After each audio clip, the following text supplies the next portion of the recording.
What is up everyone on YouTube? How is it going? Welcome back to the channel. If you guys are new, feel free to subscribe. If you're in the mood, if you're feeling nice, feel free to like this video if you enjoy the content and check out the rest of the videos. It's some new educational content coming further forwards and some more day in the life vlogs. I'm going to try to do 2 to 3 vlogs a week. That might be a little bit too ambitious. I'm so busy, but I'm going to try and keep you guys up to date with fresh content.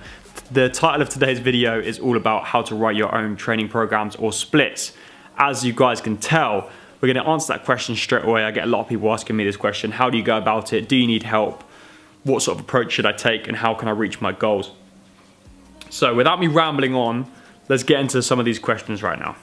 So writing your own training program, what is the first thing you should think about? First thing you got to consider is your goal. What is your actual main goal for the training that you're trying to get into? Are you someone that is currently overweight looking to shred a bit of body fat? Are you someone that currently is very lean and wants to gain a little bit more muscle mass? Are you someone that just wants to get a little bit more flexible, a little bit more mobile that they can use in sporting activities? Are you someone that's recovering from an injury or that is training for a certain, competition or some sort of competitive event of some kind where it needs to be very serious and strict? It depends what your individual goal is, okay? So everyone's going to have a different goal. But the first thing to establish is what your goal is so that you can then come up with the correct program or training splits that are going to benefit you in your training. How often should I be training, and do I need an online coach or a PT or whoever has some sort of fitness knowledge to support me in my training? It is not essential. However, it's going to benefit you. As simple as that. If you order food in a restaurant, it's going to get to you faster than if you cook it yourself. You're going to have a better experience. You're not going to have to do the cleaning up. It's basically taking away all of the inconvenience out of training once you have the guidance from the get-go. It's also motivation, the knowledge. That's basically what you're paying for when you go for a PT or an online coach or strength conditioning coach or whoever it might be that you're training with. Everyone will have an individual goal and they will be specialized in helping that individual. There's no cookie cutter about the whole scenario where if you just Google workout plan, it's going to be for millions of people. There's nothing really personalized for that individual, hence why that information is available on freely online. However, when it's made individualized, there's a lot of work that goes into it if you are good at what you do. So you do not need an online coach or a PT to help you attain your goals, but it is going to benefit you in the long run if you do decide to go down that route, especially if you're deciding to go a little bit more of a competitive route, say a bodybuilding, coach, or like a strength and conditioning coach if it's for some sort of goal or some sort of sporting goal. Yes, it can benefit you. How often do you need to train? That is the question that I commonly get asked.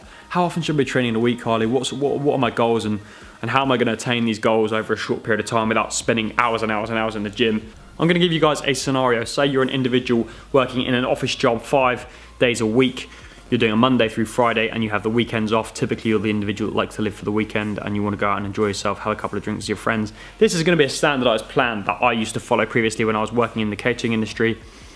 I would probably do a Monday through Friday split if I'm trying to gain lean muscle mass. We'll talk about a bro split later on in the video, but generalized knowledge for you guys is that a training program is going to fluctuate from, depending on your goal, from around 3 to 5 days of training consistently and then having 2 days off either split between or towards the end of the week. That is what's going to benefit a lot of people in terms of their schedule. A lot of people rely on routine. However, if you like to mix things up, you could do Monday on, Tuesday off, Wednesday, Thursday on, Friday off, and then train on the weekends for all I care. It really doesn't matter what day you split it up, but ideally try and aim to 3 to 5 days training for optimal results and have 1 or 2 rest days throughout the week. The longer you train for, the less rest days you need. However, it really just does depend on the individual. So these are all generalized statements that I'm trying to give to you guys. Like I said, if you want something specific and individualized, then please contact me. I'll be able to help you more.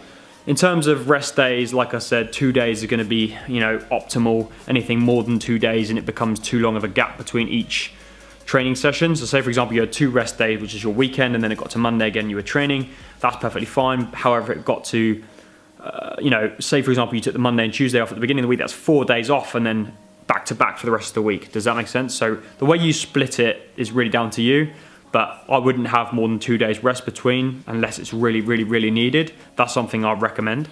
This video is targeted towards beginners and people that are new at the gym. So if you're watching this video and you're a beginner, which you will be, then the first thing you need to consider is the amount of reps and sets you're going to be doing as part of your exercise program and how many exercises you should be doing for each muscle group when you train them on a training day, okay? So the first thing to think about is, say for example, you decided to do a chest workout how many exercises would you be doing in that chest workout, what exercises would you be doing, and how many reps would you be doing as part of those sets.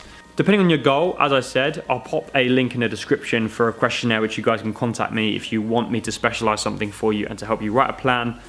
But this is for you guys to mainly be able to do it for yourself. So my general rule of thumb for a bro split would be a Monday through Friday, as I said previously.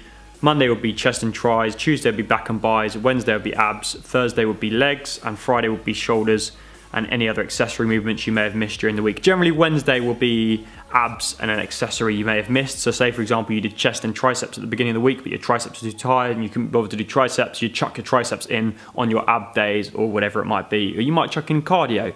It really just depends.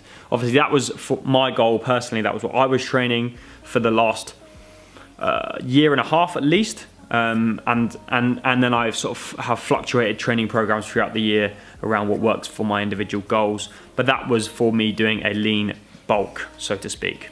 You may be an individual that wants to follow that same program. How many reps and sets was I doing? I was doing 12, 12, 10, 8 for that whole program. I'm still doing that same program because it works well for me. I'm still seeing results. I only ever change my programs up when I want to mix things up, keep it fresh, and I'm reaching a plateau. So I get to a certain point and I don't see any more progress for a couple of weeks. I'll then change my program, change my reps and sets. I might test myself for strength by doing the Enquiries 5-3-1 program, which I'll talk about in a second.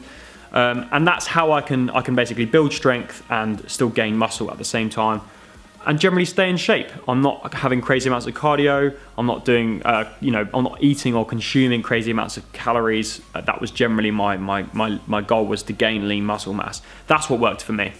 So the Enquiries 5-3-1 program is a strength and conditioning program that's used simply to build strength. We start off with 3 sets. The first one is 5 reps, the second one is 3 reps, and the last one is a single. The reason we do that is we're trying to build up strength, not hypertrophy. It's a different style of training. If you guys want to learn a little bit more about that, there'll be more educational stuff on the channel.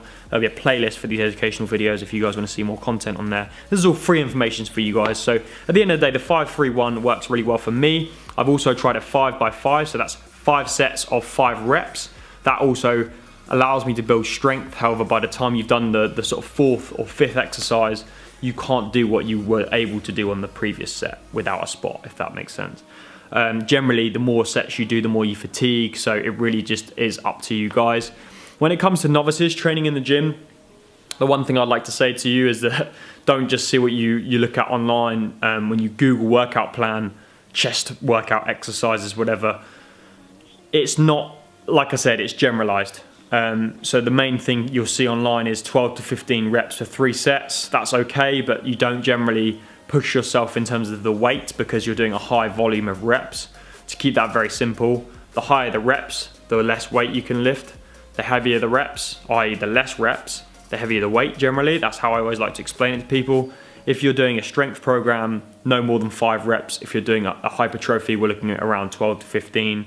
Between 12 and 8 is sort of what I recommend personally, because I like to work a bit harder. But hopefully that was useful for you guys. If you enjoyed the video, make sure you leave a thumbs up and subscribe to the channel. Bit of a different one today, no fancy edits, just a bit of educational content. If you guys enjoyed it, you know exactly what to do. I'll see you in the next one. Take care, much love, see you soon.